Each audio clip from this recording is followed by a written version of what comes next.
All right, greetings everyone. My name is Kevin Morris. I'm with the Federal Aviation Administration's Office of Communications. Sometimes I'm also called the FAA drone guy, and I'm happy to be back here today, joined by my most wonderful co-host, Danielle Corbett from the UAS Integration Office. Danielle, how you doing today? Hey, Kevin, thanks. Thanks for having me. Excited to be here finally. Yeah, this is great. We had to sort of reschedule it from a couple of weeks ago, but we are really excited today to talk about remote ID. And I have to say, Danielle, I like your background much more than mine. Thank you. Thank you. Although it is 100 degrees out here today. All right. Well, we'll keep this moving here so you don't melt away in that heat and humidity.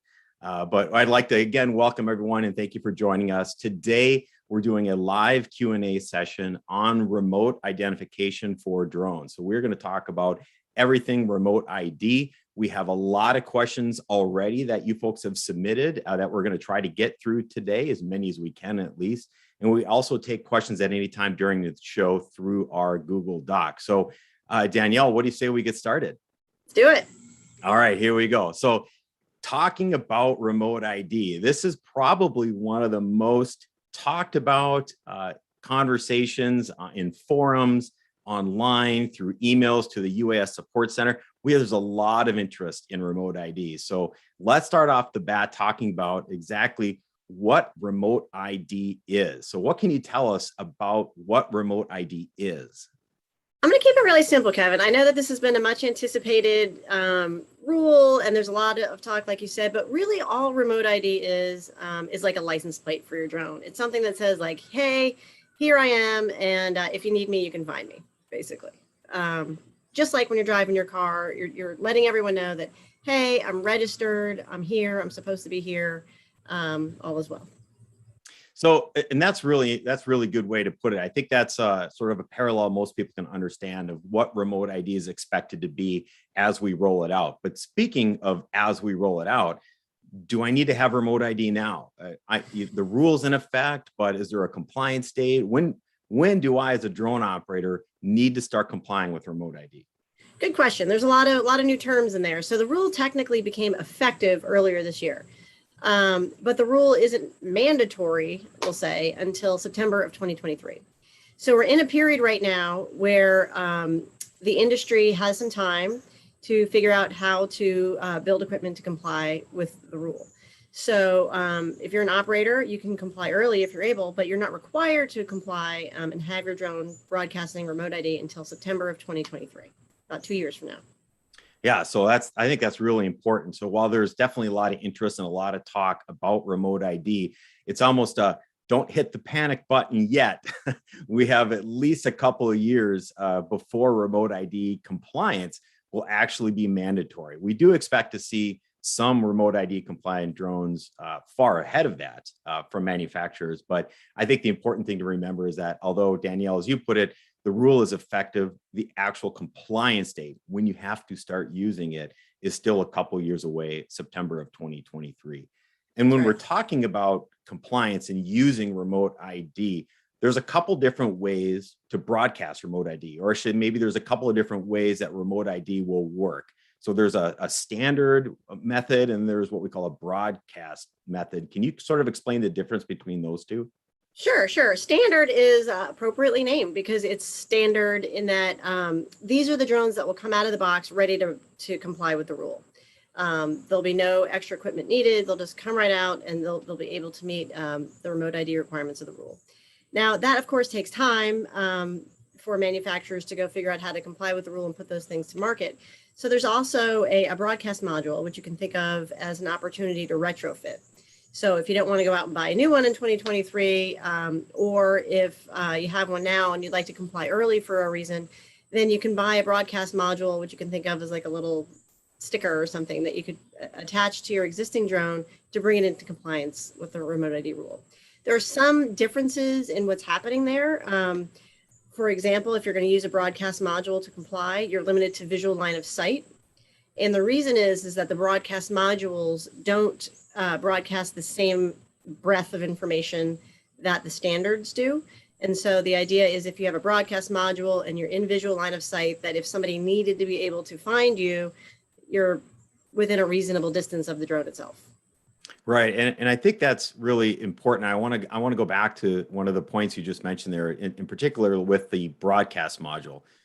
So what we're telling people here today is that just because you have a drone today, or perhaps you're part of a remote controlled aircraft community that doesn't manufacture it or will not be manufacturing standard remote ID components, that doesn't mean that your RC aircraft or drone you have today becomes a paperweight, right? There is a Right. process. There's going to be a method where you can still comply with the remote ID rule, even if you don't have a drone or RC aircraft that's built with it actually into the system.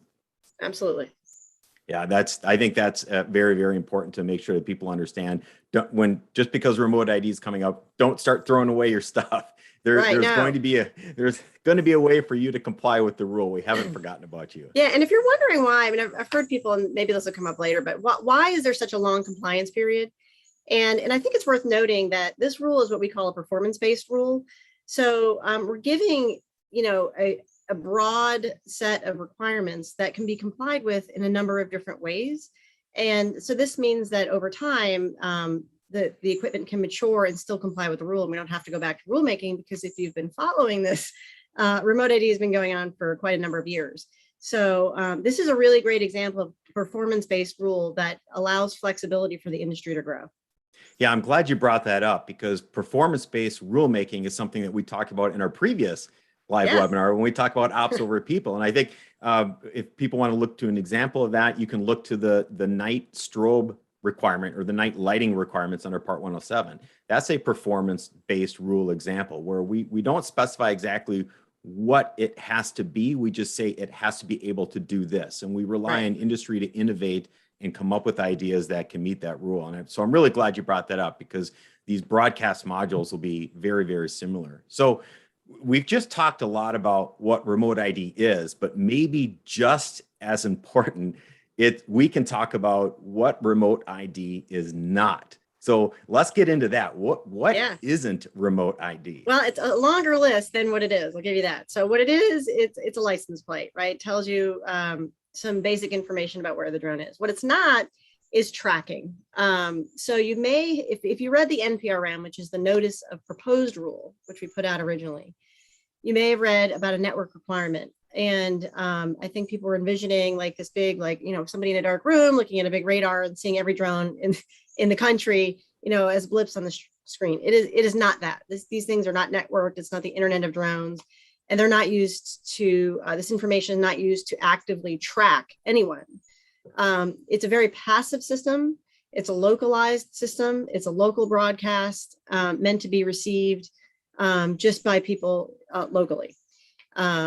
It's a way for law enforcement or the FAA to discriminate between compliant and non-compliant drones. So going back to the license plate example, you see cars are going by, there's a license plate, you see one goes by that doesn't have one, you notice it. And that's kind of the intent for it to be used. Right. And a lot of those changes that you're mentioning from the NPRM were driven by the drone community. That's right. So I think the remote ID NPRM, the Notice of Proposed Rulemaking, we always open those up to public comments. And do you remember the number, Danielle? It was a big number. 50-something thousand? Yeah, I think it was just north of 53,000 comments we received on that rule, which, by the way, is fantastic. That is the level of engagement that we love to see, because we really look for your input. And based on those comments, Danielle, there's a few things, or at least one major thing, that remote ID is not. And that is a network requirement. Right. If many of you are familiar with the rule came out and there was a proposal that you needed to have a connection to a cellular network to have certain capabilities, permissions to operate. That was resoundingly opposed by many in the drone community, and they offered some excellent reasoning behind that. As a result, we listened, and the network capability requirement for remote ID was dropped. So Danielle, this goes back to something you said earlier about the broadcast features. This isn't something you can sit around and see for across the entire United States, right? That's right. Yeah, that's not what it's meant for. And I'm really proud of that, by the way, that so many of you did submit comments, and that the FAA listened, and this is how the system is supposed to work. So I'm real proud of that, and I like talking about that. Another thing that remote ID is not, it is not meant for traffic separation. So I know that we do talk about how it's the next incremental step towards complex operations, which it is. And you may, if you did listen to our previous webinar on operations over people, there are cases in which remote ID is required for those, and we may see similar requirements for, say, beyond visual line of sight or something in the future, but it's not meant for traffic avoidance. So even though you're broadcasting, it's still really important that that we're avoiding other aircraft and staying away from everyone. This is information that can be used by you for situational awareness or by others, but it is not meant for as an air traffic service. Yeah, great point. Always keep your drone within visual line of sight and make sure that you're giving way and you don't interfere with any traditional aircraft that might be operating around.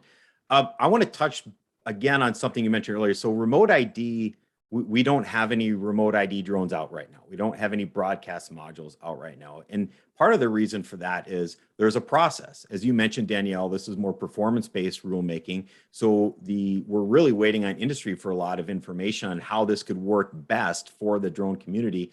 One of those is called something like a means of compliance.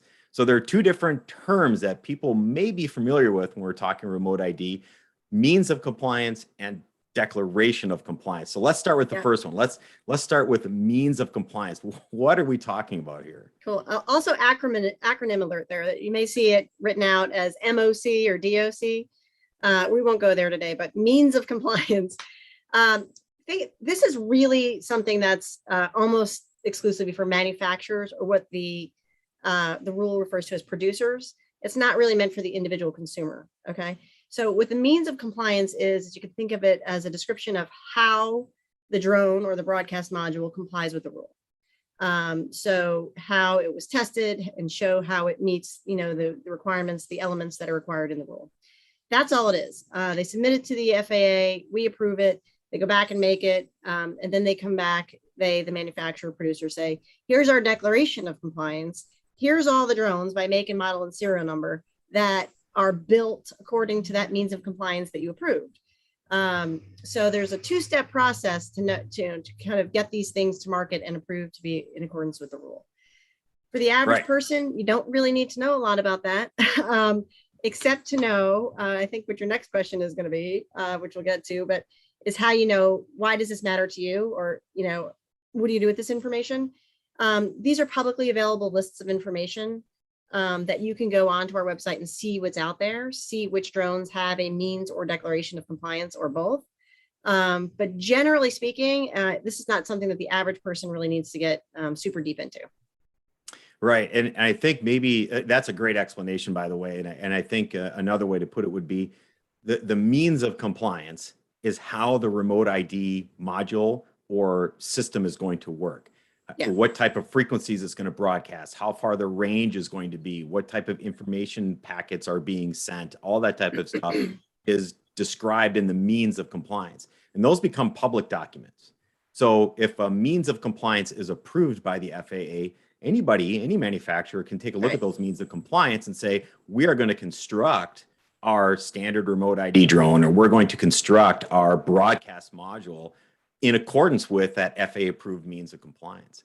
And so then that becomes a declaration of compliance saying, attention everyone, these drones with these serial numbers, or these broadcast modules with these serial numbers, are acceptable remote ID units because they are on a declaration of compliance that is in compliance, not to double up on that word, with a means of compliance. Did that confuse everybody enough? Well, I'll back up and just say the means of compliance is how the system is going to work. The declaration of compliance lists the drones or broadcast modules that are approved to use remote ID. Did I capture that right? You know what? We could have just snipped to the right that. Your last sentence was right on the money. Perfect. All right, good deal. Well, so let's again move on. You touched on this question here. So why are we doing this? Why do we need to have remote ID? What's the benefit, so to speak, for me as a drone pilot? Couple things for you as a drone pilot. I think the biggest thing is some transparency and accountability. We already said, that there's a way, there's a lot of concern right now about drone pilots and other people wondering what they're doing. And there's a public perception is very varied right now on drones. When people are not used to seeing them, they're not used to their behavior. They're not sure if they're supposed to be there or what they're doing. So by saying like, hey, here I am, and I'm supposed to be here, it builds in a little bit of transparency and accountability into the system. And I think this is really important because this is part of the safety culture. And I think this is how drone pilots get credibility and respect from their peers, from their community, and from the general public. So it's a very easy way to let people know that you're not doing anything wrong, basically. But there's also an element of security and safety in there, where of course, there's always a bad actor, or there could be a bad actor. And it's a quick way to distance yourself from that person, to say, like, I'm not that guy. I'm over here doing the right thing. And then it's an easy way for law enforcement to communicate with people if they need be. If there were an emergency situation and there's people flying around, they may be able to let them know that, like, hey, we need to get out of the way, or something like that. So those are kind of what's in it for you as a pilot. But it also, just normalizes operations. When we see planes flying around in the sky, we don't question whether or not they're supposed to be there, or whether they're being operated in compliance with anything. We're used to seeing the paint on it. We see the N numbers. There's just a sense of comfort that the system is working the way it's supposed to be. And I think this is a step in that direction. It's a step in getting everybody on board doing the same thing. And with that, we get, the opportunity for more advanced operations. So we already said, this is the next step towards complex operations, such as some operations over people, maybe beyond visual line of sight, maybe the UTM, the unmanned traffic system. So it's kind of the next logical step in moving the system along to a controlled and normalized system. Yeah, and that last point I think is really, really important. I mean, we definitely talked about the safety elements and the security elements, and the public acceptance. This will help in those venues, but it's that last talking point you had, which is this is the next step. And if you're sort of wondering, like, well, the FAA is always saying that. Danielle, you mentioned this earlier in our conversation. The next step is kind of already here. When we talked about operations over people, there are certain elements of that rule, sustained flight, for example, over open air assemblies of people, that are permitted with broadcasting of remote ID. So the next step, we're talking about beyond visual line of sight. We're talking about more complex operations. You can see some of that today with our rule for operating over people, doing sustained flight over open airs assembly. So as remote ID comes along, you're going to start to see more, and Danielle, I'm going to steal your word on this, more normalization of drone operations. And I think that's really important for everyone to understand, that this is moving forward. This is a step that's needed. It's going to enhance the drone operations that are already out there. It's going to provide new avenues for drone operations. So normalize these. And Danielle, yeah. I love your little idea, or your description of, when we look up and we see an airplane, we don't panic thinking that shouldn't be there. Right. That's where we want to work towards with drones and gaining that public acceptance. So and hopefully it lowers the temperature of kind of the uncertainty or fear that some people have about drones, including law enforcement. Sometimes they're not sure, like, what's going on. There's a lot of rules, and sometimes, like, we're here talking to the drone pilots all the time, trying to educate them. Certainly the general public and not every law enforcement officer knows all of the rules. So this is just a quick and easy way to be like, oh, okay, they're doing what they're supposed to be doing. Like, let's go move on to something else. Yeah, or perhaps easily identify somebody that's not doing something they're supposed to be doing, and address that in a much more effective manner. Yeah. So a lot about remote ID. Remote ID, the compliance date is still a couple of years away, but when that compliance date comes, it's going to be expected that people operate with remote ID to remain in compliance with the rule. But there are carve-outs. We have these little carve-outs that we are opening up, again, coming up here down the road, for something called FAA recognized identification areas. And here comes another great FAA acronym, RIAs.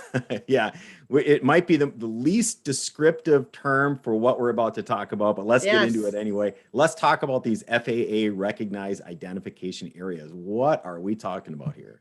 What we're talking about here is a discrete location where, if you don't upgrade or get a new drone, or you have an old model aircraft, we don't want you to be grounded in 20 of 23. We want you to still have a place to fly. So these will be specific locations where you can go fly, even if your piece of equipment is not broadcasting remote ID. Yeah, I that's a great way to sum it up. And don't go looking for them yet.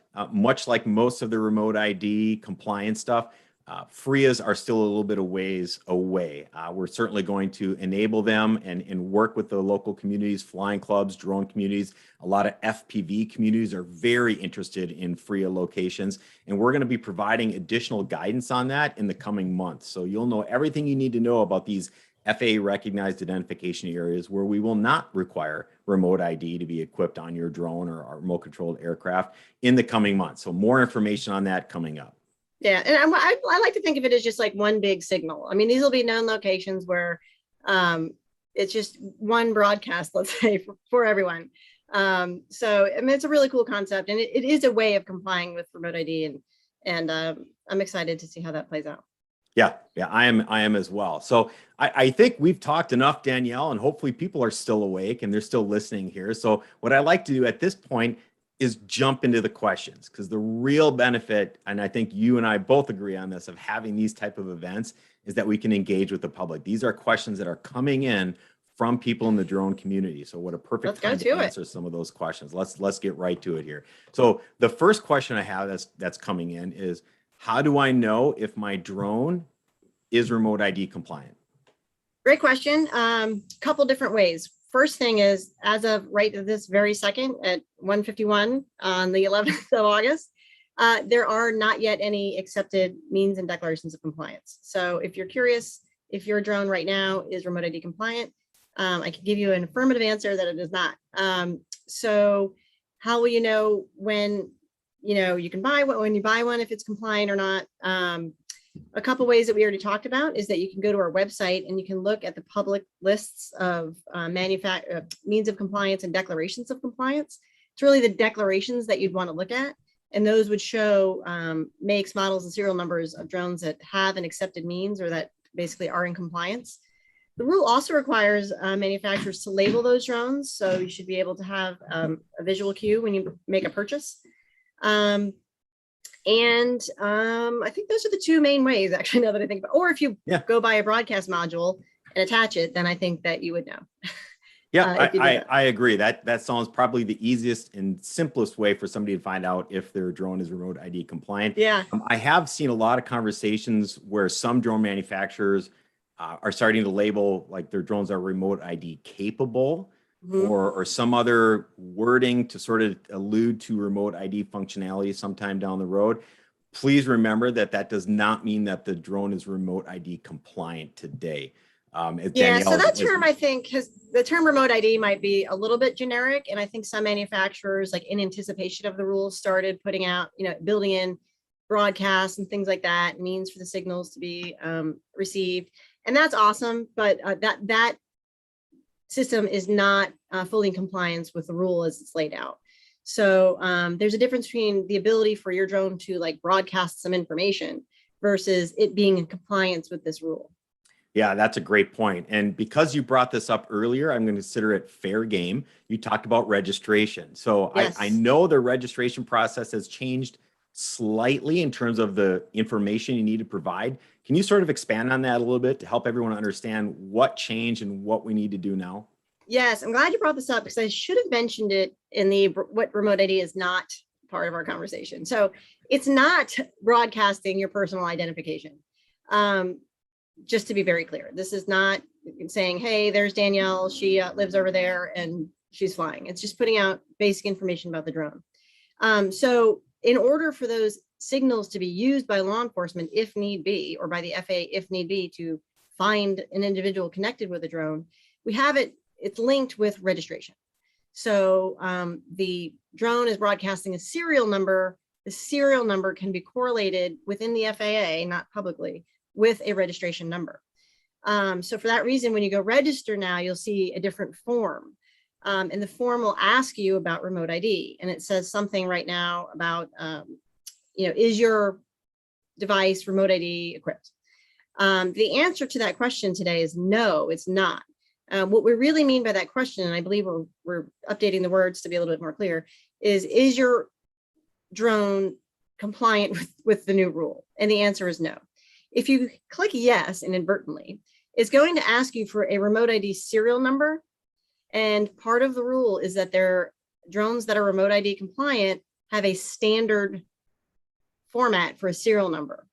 And there's some algorithm that goes into it. I don't know it off the top of my head, but if you don't enter a serial number in that format, it's going to reject the system, the registration system in the drone zone is going to reject it. And then you're going to get annoyed and be like, I'm trying to put in my serial number and it's not working.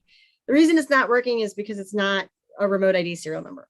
So just to go back, the question, is your drone remote ID compliant or remote ID equipped? You can only answer yes to that if you know for sure you have a standard remote ID drone or you've added a broadcast module, and then you would enter the serial number, the remote ID serial number into that form. So there's been a little bit of confusion with that form. As of today, the answer to the question is no. As they start coming out on the market, maybe we'll give you a quick refresher on how to fill out that form so that you can add yes. If you go in and buy, let's say tomorrow, broadcast modules hit the street and you want to update your registration, you can go in there and make those updates, and we ask that you please do. Yeah, I'm glad you expanded on that a little bit. And we probably will have to circle back here as these remote ID compliance dates roll out and the compliance is expected, because I have a feeling a lot of people still try to put in their drone serial number into the remote ID component. And there'll be we'll get a lot of emails to the UAS support center anyway. Yes. So, all right. Thanks, Danielle, for answering that question. Sure. This next question I'm going to take this next question, and I'm going to take it because if I mess it up, Danielle, you can help me redo my resume as I'll be looking for some new work here. But this question comes in many, many different forms. And it's probably a question that people may have been shouting at their computer for the last 25 minutes. But we get a lot of comments, a lot of questions around this topic, which is the premise is remote ID is dangerous for drone pilots. And the public is going to have now access to where a drone operator is standing, or at least where the control station is, or where the drone took off from. And they'll be able to find the drone operator and harass them. And this isn't to discount the fact that we know this has happened, not with remote ID, but we know drone operators have been harassed. We get the information just as well as you folks do in the community. So let me try to answer this question. First of all, Danielle touched a little bit. It does not broadcast any personal information. The serial number that is broadcast, or perhaps a session ID at some point in the future, is tied to your registration, and that registration is not public information. That's not something I can just look up on my computer and find out who you are. It's meant for law enforcement and FAA personnel only. So I just want to emphasize that again. The next piece of it is we want to try to get in front of being harassed, or in front of, in some cases, terrible instances where people have been assaulted. That's after the fact. And I'll say this, if you've been harassed or you've been assaulted, which was really unfortunate and terrible, contact law enforcement. I mean, dial 911, get law enforcement involved right away. No matter what the FAA has, or is going to be doing, get a hold of law enforcement. That's something that you need help with. And we hope that law enforcement gets a response time quick enough and can help you out. But what we're going to try to do is get in front of that. The goal is that you're not harassed. The goal is that you're obviously not assaulted or threatened in any way. So how do we get in front of that? Remote ID is absolutely going to broadcast your control station location. It's absolutely going to broadcast where the drone took off from. So what do we need to do to make sure that the public is aware of what's happening? And going back to one of the things you mentioned earlier, Danielle, accepting of drones in their neighborhood. What we see most of the time is people's reaction to drone based off of bad information, social media, news that's telling them, oh, drones are out there, they're not doing good, they're spying on you. And so the reaction is generally anti-drone in a lot of these cases, certainly in the cases where people have been harassed or assaulted. How do we stop that from happening? Education outreach. That's step number one. We need to have the public understand drones are here for good. And that drone that's flying in the park is not trying to spy on you. Everybody's flying these drones. Not everybody, almost everyone is flying these drones for good reasons. They love flying them. They're doing it for work. And we want the public to really understand that. So how do we get that information to the public? We utilize our drone pros. So our FAA safety team has volunteer members almost at least one, if not more, in every single state that are involved with their local communities to help educate their local communities on what drones are doing, why they're good, and how they can be accepted, and that you don't need to worry. We also have an entire program in the FAA dedicated to coordinating with law enforcement. We call it our Law Enforcement Assistance Program, where we work directly with law enforcement agencies to provide them with the information they need to know so that they can accept and be familiar and comfortable with drones operating. And it's that broad-based education and outreach effort that we want to coordinate over the next, remember, we have a couple of years to go still, over the next couple of years, that we can get the community to be more accepting of drones. We want to highlight these wonderful things that drones are doing so people understand the benefit of them. We feel that that is going to be the best approach to try to limit. Again, we want to be in front of that harassment, not on the other side.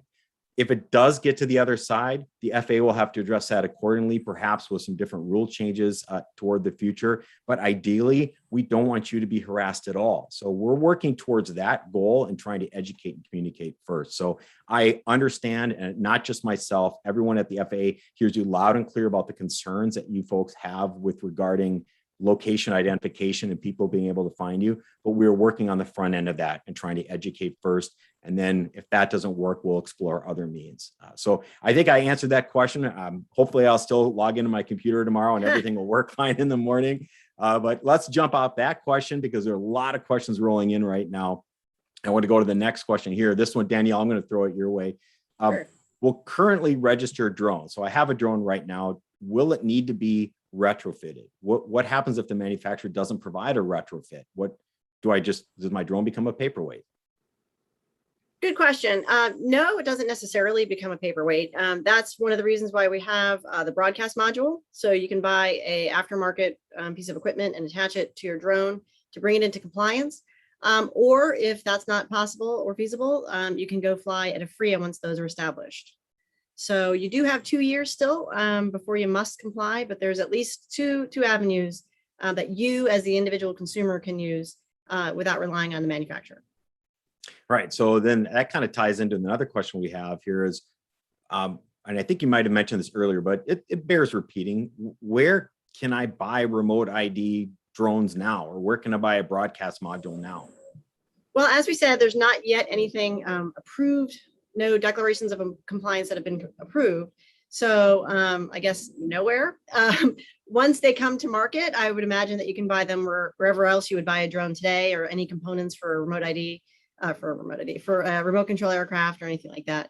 As far as cost, I think it's whatever the market will bear. There's no requirements that it be any particular cost. So I think we'll see that just sort of play out as any other changes to equipment would.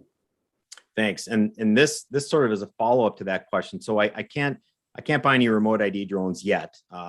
Broadcast modules aren't being produced yet. But let's say that they're produced in the next 4 months, 5 months. Let's say that there's some out there that I can retrofit. Can I start complying with the rule then? Do I have to wait until September of 2023 to comply with the rule? Absolutely not. And we encourage early compliance, and you get some benefits to it as well. As you said, the operations over people rule is on the books and effective. And some of those elements require you to have remote ID. So that would be one reason to comply early.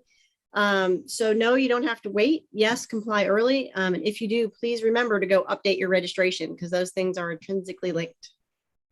Yeah, very, very good point. So I feel like what we're saying is, once remote ID components, whether that be a broadcast module or that's a manufactured drone we're calling standard remote ID, once those are starting to be manufactured, somebody could go back under the operations over people rule and comply with remote ID, comply with Part 89, and conduct sustained flights over open air assemblies Absolutely. of people. Would you agree? So Yes. there are some benefits to early compliance. If that type of requirement where you need to operate sustained flights over people is part of your business plan or your structure or what you want to do, and now we're talking about Part 107 here, and this is going to be my next question right after this, so hang tight. But under Part 107, you can do that early. You don't need to wait until September of 2023 to say, okay, now the compliance date is here. Now I can start doing all these cool things that ops over people allow me to do. No, you can do that early. Right. But as I mentioned, Part 107, let me sort of dive into the next one. Is remote ID required for recreational flyers under 44809? Absolutely. Remote ID, as you said, is Part 89. It's a distinct regulation. It is not tied to Part 107 or anything else. It applies to all drone operations. So even if you're flying recreationally, you must comply with remote ID. And it's really important here, as we're talking about changes to registration on the drone zone. One difference is recreational flyers can still maintain one registration number and just pay the one time, but they are still required to go in and list the serial numbers for any remote ID compliant devices that they have. So whether that be they get a standard drone and they want to add it, or they add a broadcast module to their fleet, that must go into your registration. Yeah, and I'm glad you brought that up, Danielle, because I know we touched a little bit on the NPRM in the public comments, the 53,000 plus that we got. The biggest change I think most people celebrated was the dropping of the network requirement. There was another change, however, and that was the individual registration of recreationally flown drones. That was proposed as a rule. So much like Part 107, the initial rule called for individual registration of drones. That was also dropped as part of the public comments that were coming in. So again, not to pat ourselves on the back here for an hour, but that's something else that we really did listen to the community well on and change the rule based on your input. So Danielle, just somebody's asking real quick, if you don't mind, could you restate the compliance dates for remote ID? The only date you really have to remember is September of 2023. It's about 2 years from now. That's the drop dead operational compliance date.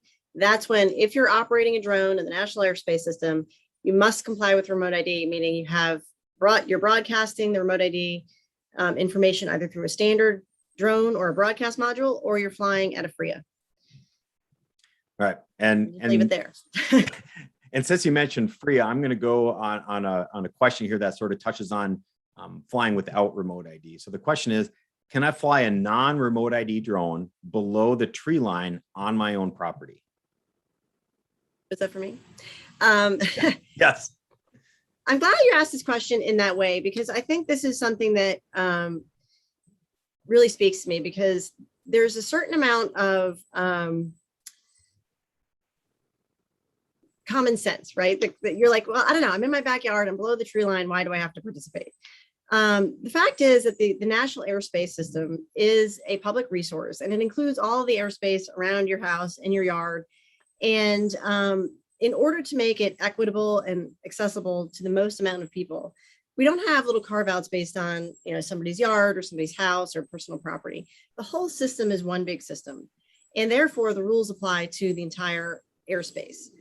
So yes, even if you're flying in your backyard, you still have to comply with federal aviation regulations. So if you're flying recreationally, you'd follow 44809, which are the exception for recreational flyers.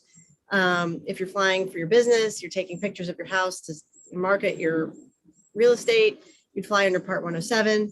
And no matter why you're flying, remote ID is now required for all drones. There is a minor exception there. I don't want to misspeak and get called out on the social media here. Because it's tied to registration, there is a small carve out, just as there is for registration. If you're flying strictly for recreational purposes, strictly recreational, and your drone weighs less than 0.55 pounds, you need not register or comply with remote ID. Yeah, that's important. And so I'll just repeat it really quickly. So if you're flying under Section 44809, which is the recreational portion of it, there is no requirement to register your drone if it falls underneath that certain weight limit that Danielle has mentioned. Because remote ID is tied to registration, that means that those very small drones, 0.55 pounds or less, that don't require registration also do not require remote ID. But I think that question also, talking about flying below the tree lines, we get that a lot. It touches on a lot of people's question of, well, what would an airplane be doing below the tree level in my backyard? And it's important to point out that hopefully you never see an airplane below the tree level in your own backyard.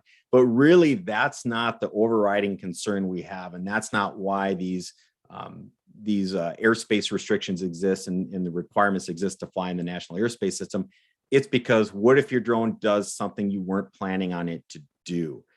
Fly away, lost link, lost communication. All of a sudden, your drone is no longer below the treetops. It's going somewhere you don't want it to go. So we need to take a look at all the risks involved with any aircraft operating in the airspace system. So the below the tree lines isn't really because we think airplanes are going to be flying below the tree line in your backyard. It's so that we can protect the airspace around that particular area. So if something does go wrong, we have the ability to react, or air pilots have the ability to react accordingly. Next question comes in, and I think we touched on this, but I'm gonna ask it anyway.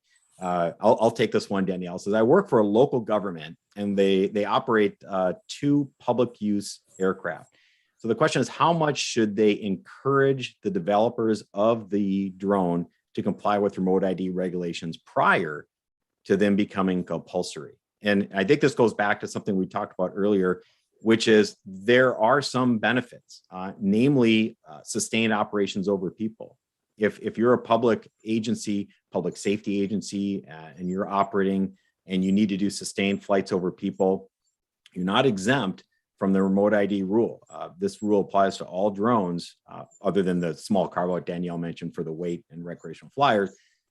But if you needed to do that, you would also need to comply with remote ID for sustained flights over open air assembly of people. So there are reasons why you may want to comply early. I touched on one just now. Danielle has touched on some earlier. So it's really up to the department, let's say, depending on your mission. What missions are you flying? What do you need to do? That will probably drive some of your remote ID compliance or early compliance requirements.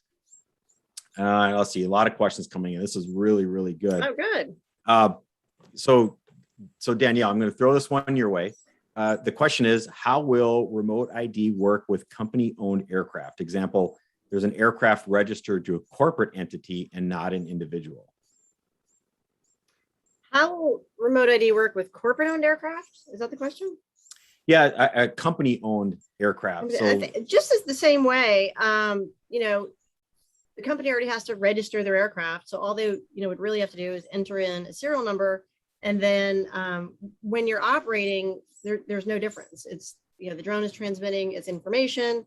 Part of that information is the serial number, and the serial number is associated with the registration of the company.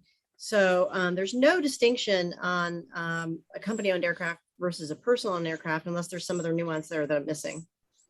Yeah, I think there might be a perception that the drone might be broadcasting some sort of information about the person flying it. And we covered that earlier. It doesn't do that. So however the drone is registered, if that's to a person or a company with a responsible person identified, the remote ID broadcast will send out a session ID or serial number information, along with the other elements like altitude and things like that. It doesn't identify, nor can the public readily identify who owns that drone. That the connection, Danielle, as you pointed out earlier, the connection between the remote ID serial number or session ID and the drone's registration is left to FAA personnel or law enforcement. Right. It's not something. Sorry, yeah, go I ahead, just talked over Danielle. you, but yeah, it is just that license plate. It's not the paint on the truck. So, UPS goes by, and then FedEx goes by. I can see that it's painted on there. If a FedEx drone goes over me and a UPS drone goes over me, that would be transparent to me, as I wouldn't know the difference just standing here. So it's just, I would just see a license plate or just some information that a drone is flying over. Right. And here's another good question. This comes up. I'm glad this was asked. It talks about ADS-B. As you probably remember, Danielle, as we were going through the remote ID process of rulemaking, a lot of people had comments, why not just use ADS-B? Why not just, like other aircraft are required to have, why not just tag these ADS-B transmitters on drones? So why don't we use ADS-B for drones? That's a good question. And the answer is really more of a technical reason or a practical one than any other, because it does make sense. Why aren't we all on the same page? And then, maybe we can even propel ourselves forward, because then we can even use ADS-B for traffic separation. For one thing, not all aircraft have to be equipped with ADS-B. And I think that is a misnomer. But the second thing, and this, I will say something, and then that's the extent of my knowledge of it. Equipping all the drones with ADS-B would overwhelm the system, and it would basically negate the benefits that air traffic control is getting from the ADS-B signals from aircraft. It'd be like taking, 100 signals today and turning it into, 500,000. It would just overwhelm the system. And I don't think that I'm going to say something else that's out of my league, but that the spectrum is able to handle that density or volume. Yeah, that's absolutely correct. You can correct any words I misspoke there. I think you did a great job. Those are the two things that came up based on my work on the remote ID stuff. And I was just going to mention, I sat on a risk management study panel for this particular question. Why aren't we doing ADS-B? And not only we touch on why are we not doing ADS-B for drones, we also touched on another question that I've seen come up. Why aren't we equipping aircraft or requiring aircraft to be equipped with equipment that can pick up this remote ID broadcast? And I think after the NPRM was sort of flushed out and we changed some of the requirements, there's some kind of obvious answers. One, we fully expect that when remote ID modules or drones start to become available, we're talking about a very limited range at broadcasting. This isn't, again, something you'll be 4 or 5 miles away from a drone and hold up a phone and know, hey, there's a drone flying over there.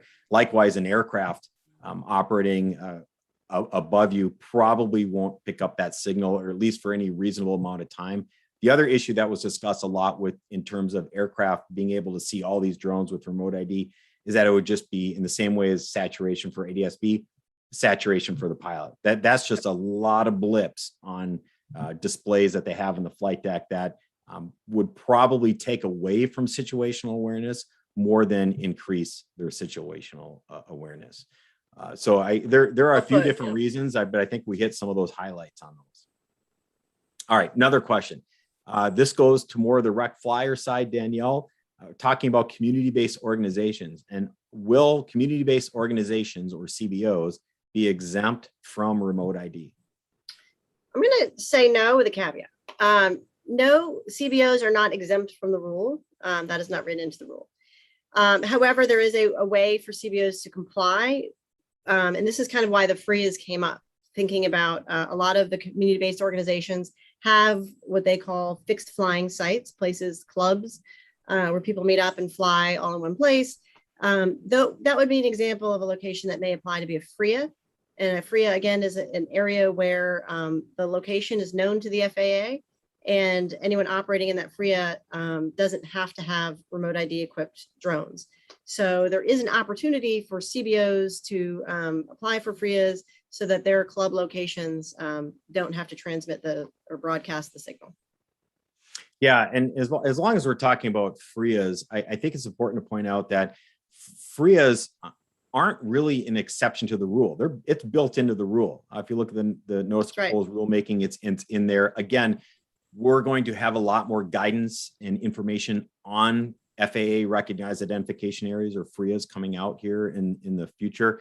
But I think it's definitely something that people are going to be asking a lot of questions about. I do want to point out that much like fixed flying sites for community-based organizations, these aren't designed so that everybody's backyard becomes a FRIA. That's not really the intent of the rule. Just like for fixed flying sites, it was never the intent that everybody's backyard gets designated as a fixed flying site. That sort of defeats the purpose of what we're trying to do with airspace authorization and security, as well as this remote ID rule that's coming out. So will there be FRIAs? Absolutely, there will be FRIAs. They can be renewed. There's no time limit on how long a FRIA could be renewed for. So it could be in perpetuity as long as all the conditions are met. But it's also important to note too that we're not talking about FRIAs on every corner. There will be criteria for establishing a FRIA. And as I don't want to get too far down the rabbit hole, but people could probably think of certain areas where we don't necessarily want drones flying without any way to identify them. Certainly those areas would be considered in FRIA applications. So I think that's important to pass along, that we've heard you loud and clear on the network ID requirement. We also heard you loud and clear that we don't want to turn these drones into paperweights. And there are FPV communities out there that want to do their racing, that throwing on broadcast modules may not work for them. So we do hear you, and there's going to be a method and a process for you to get those locations set up so that you can continue to fly just as you are today. So I know we're getting a little bit short here on time, so I'm going to start to wrap up. But I just want to remind everyone that this session, this live Q&A session, has been recorded, for better or for worse. Yeah, it will be also published on our FAA YouTube channel. And I think it's safe to say, Danielle, that this is something that you and I really look forward to, and we've gotten some pretty positive responses on it. Absolutely, yeah, we're so glad to be here, and hopefully we'll come back, as there's a lot of time between now and September 2023. And more questions I'm sure will come up. So hopefully we can meet again. Absolutely. And just so everyone knows, the previous session that we did, identical to this format on operations over people and night flying, is also available on our FAA YouTube channel. So you'll be able to watch both of these episodes, share them with your friends, get the word out. If you really liked what we're doing and want to see more of this, please let us know. If you didn't like what we're doing, please tell us why so we can make it better for you in the future. I do want to touch on a couple important things coming up that sort of tie into a lot of remote ID information. We've got the FAA episode 4 of the symposium coming up in September. At the same time, during that same week, is our Drone Safety Awareness Week, which is a huge effort, sort of a grassroots effort to engage the community, to get everybody talking about drones and safety and answering questions. So we're really looking forward to those two events that actually happen during the exact same week. It'll be a busy week. So again, I want to thank you, Danielle, for joining me. I love chatting with you on these. These are really fun. I think people really respond well to it. And hopefully we've answered a lot of people's questions. So on behalf of the FAA, Danielle Corbett, myself, and our whole production team that's behind the scenes doing a great job, thanks for joining us today. We really appreciate your time, and we look forward to seeing you at another one of these live events. Take care and fly safe.